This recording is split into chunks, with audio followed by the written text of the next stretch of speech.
Mendelism अर्थात मेंडलवाद, जिनके द्वारा प्रतिपादित जो नियम हैं, they form the basis of classical genetics and not only the classical genetics. आज के युग में भी जितना जेनेटिक्स में काम हो रहा है, आनुवांशिकी में, उनका आधार रखने का कार्य मेंडल ने अपने नियमों के द्वारा, अपने कार्य के द्वारा किया, और इसीलिए मेंडल को हम फादर ऑफ जेनेटिक्स कहते हैं। तो उनके इस कार्य के संक्षिप्त इतिहास से आज हम परिचित होते हैं।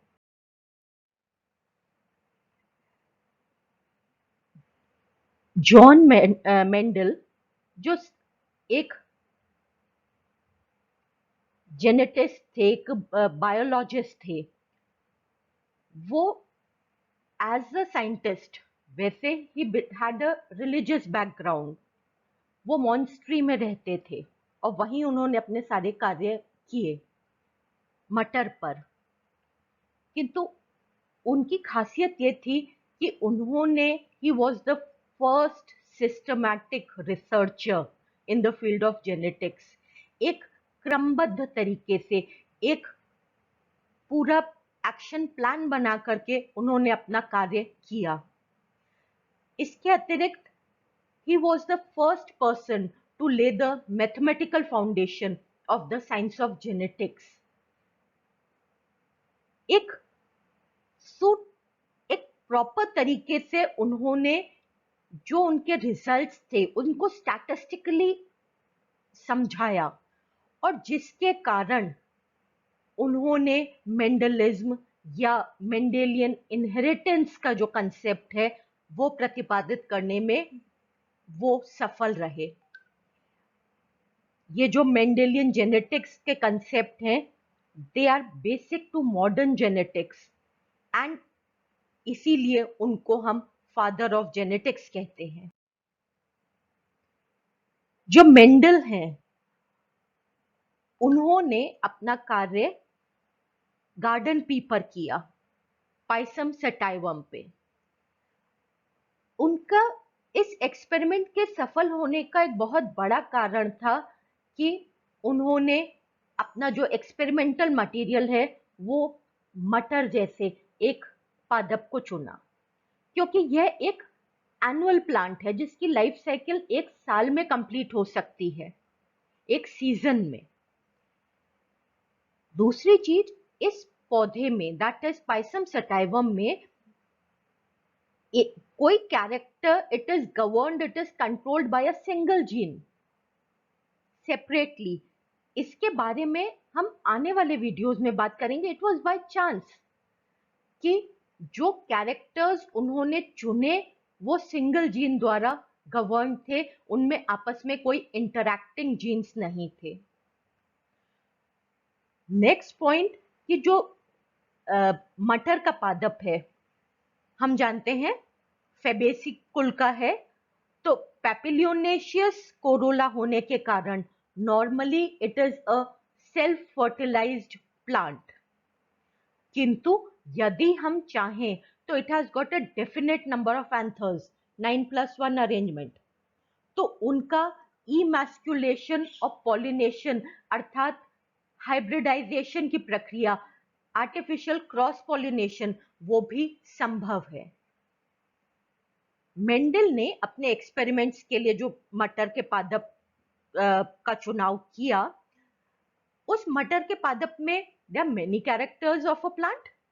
तो उन विभिन्न कैरेक्टर्स में से ही चोज 7 बेसिक कैरेक्टर्स। जो तना है उसकी लंबाई, कि वो लंबा है या बौना, जो फली है उसका आकार यानी इन्फ्लेटेड है या कंस्ट्रिक्टेड, जो बीज बन रहे हैं वो गोल है या झुर्रीदार, उनका क्या रंग है, पीले हैं या हरे, जो पुष्प हैं उनकी क्या अवस्थिति है, क्या पोजीशन है, वो पत्ती के आधार में कक्षस्थ है, एक्सियल है, या तने के सिरे पे टर्मिनल फ्लावर्स है। इन पुष्पों का रंग पर्पल या वॉयलेट कलर के हैं या वाइट, और जो फली बन रही है, कच्ची फली, उसका रंग ग्रीन है या yellow. These are the basic 7 traits जिनके ऊपर मेंडल ने अपना कार्य कन्फाइन किया और उनके रिजल्ट्स को एनालाइज करके मेंडेलियन या मेंडेलियन इनहेरिटेंस के नियम प्रतिपादित किए। जब मेंडल ने अपना काम किया तो उन्होंने एक बार में एक कैरेक्टर पे कंसंट्रेट किया। सर्वप्रथम उन्होंने उन पादपों में सेल्फ फर्टिलाइजेशन होने दिया, जिसके फलस्वरूप प्योर ब्रेड पादप प्राप्त हुए और उनमें क्रॉस करवा करके उन्होंने F1 जनरेशन प्राप्त की। फॉर एग्जाम्पल, यदि लंबे पौधे और बौने पौधे को उन्होंने क्रॉस किया तो जो F1 उनकी प्रथम संतति वाली जो जनरेशन आई, उसमें सभी पौधे लंबे थे और इन लंबे पौधों में जब नॉर्मल नेचुरल सेल्फ फर्टिलाइजेशन होने दिया तो उसके फलस्वरूप उन्होंने देखा जो F2 संतति थी उसमें अपनी पेरेंटल जो जनरेशन है, जो हमने शुरू में लंबे और बौने पादप लिए थे, तो F1 जनरेशन में बौने पादप नहीं नजर आए थे, लेकिन F2 जनरेशन में लंबे पादप भी थे और बौने पादप भी थे। और जब इनका सेल्फ फर्टिलाइजेशन करवाया गया तो यह देखा गया कि जो लंबे पादप थे वो सभी ट्रू ब्रीडिंग नहीं थे। उनमें से 2/3 पादप वापस से बौने पादप भी उत्पन्न करने में समर्थ थे, अर्थात दे वर नॉट ट्रू ब्रीडिंग। तो मेंडल ने इसके आधार पर कुछ कंसेप्ट्स डेवलप किए। उन्होंने ये कहा कि जो दोनों पादप हमें प्राप्त हुए, जो हमने शुरू में दोनों पादप लिए थे, लंबा और बौना, उनमें से जो भी कैरेक्टर हमको F1 जनरेशन में नजर आया, जो उत्पन्न हुआ F1 जनरेशन में, वो प्रभावी कारक है और वो दूसरे कारक की जो एक्सप्रेशन है उसका दमन करता है, उसको शमित करता है, उसको अभिव्यक्त नहीं होने देता। तो वह कैरेक्टर जो एक्सप्रेस नहीं हो पाता इज द रिसेसिव फैक्टर, और जो प्रभावी कारक है वो अपने आप को एक्सप्रेस कर देता है। इसके बाद जो मेंडल हैं, उन्होंने जब एक बार में एक कैरेक्टर को कंसिडर किया तो उन्होंने कहा कि प्रत्येक कैरेक्टर एक फैक्टर द्वारा, एक फिजिकल एंटिटी है, उसको उन्होंने कारक कहा, फैक्टर, उसके द्वारा निर्धारित होता है और उसी एक कारक के अल्टरनेटिव फॉर्म्स होते हैं, अलील्स होते हैं। और जब F1 जनरेशन में या अगली संतति में वह लक्षण, वे कारक ट्रांसमिट होते हैं दोनों पेरेंट्स से, माता से भी और पिता से भी। तो इस प्रकार से मेंडल ने सर्वप्रथम एक बार में एक लक्षण लेकर के मोनोहाइब्रिड क्रॉस किए, जहां पर एक बार में एक लक्षण को हम कंसिडर कर रहे हैं, और तदुपरांत उन्होंने एक बार में 2 लक्षण और फिर 3 लक्षण लेकर के भी उन्होंने अपने एक्सपेरिमेंट्स किए।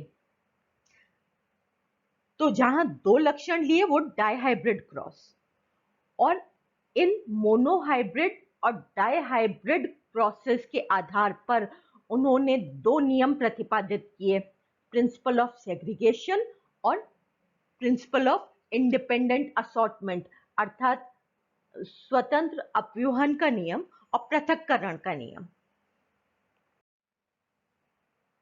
मेंडल के कार्य की कुछ विशेषताएं थी। सर्वप्रथम उनके जो मेथड थे वो उनके जो प्रेडिसीसर्स थे, उससे पहले जिन्होंने ये काम किया, उससे 2 पॉइंट्स पे भिन्नता रखते थे।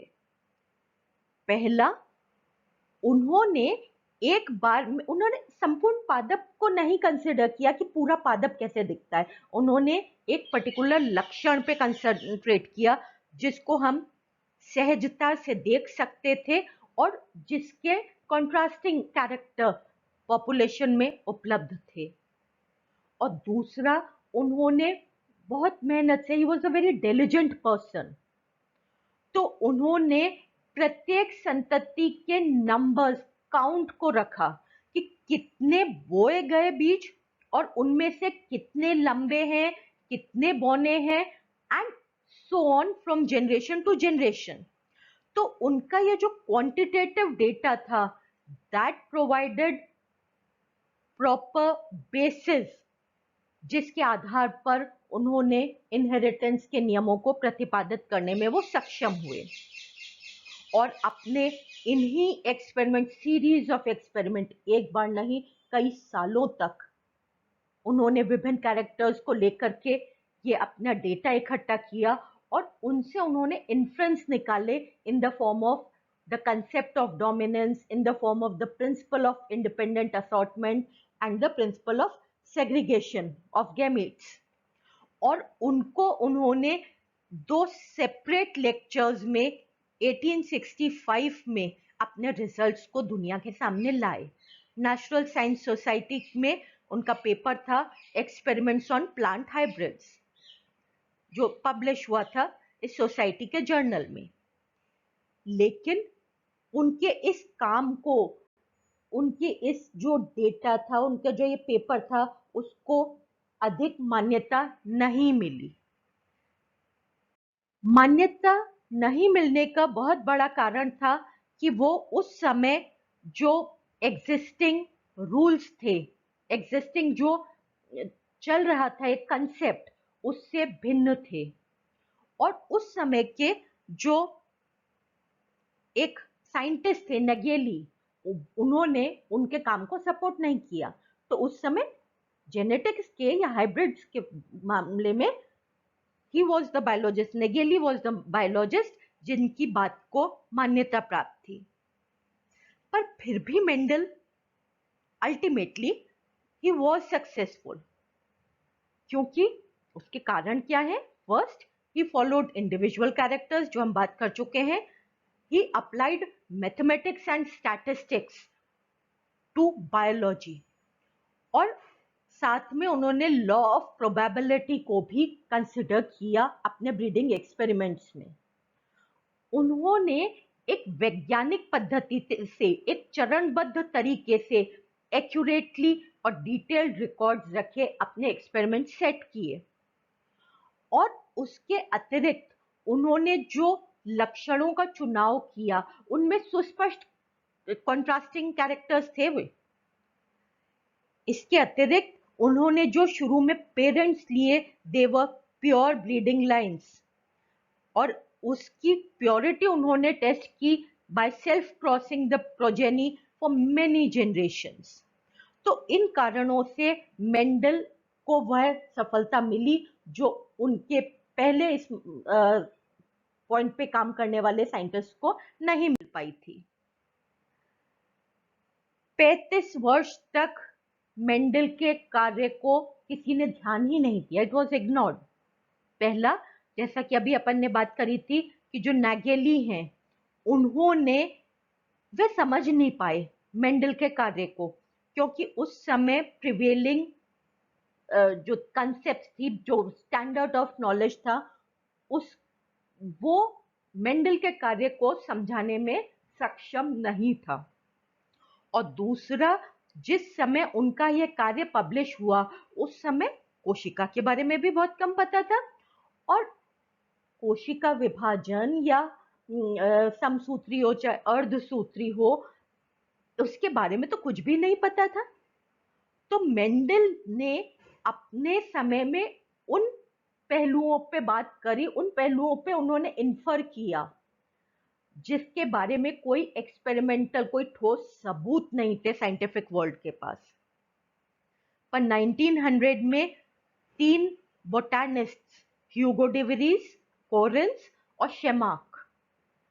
इन्होंने तीनों अलग अलग थे, एक डच थे, एक जर्मन थे, एक ऑस्ट्रियन थे, और इन्होंने इंडिपेंडेंटली अपने अपने लैब्स में हाइब्रिडाइजेशन एक्सपेरिमेंट्स किए, और उन्होंने जो अपना पेपर निकाला उसमें मेंडल के पेपर, क्योंकि मेंडल का पेपर पब्लिश हो चुका था, उसके रिप्रिंट्स थ्रू आउट वर्ल्ड गए थे। कहते हैं 40 रिप्रिंट्स थे, जिनमें से 8 रिप्रिंट्स दे आर ट्रेसेबल, बाकियों का क्या हुआ नहीं अंदाज है।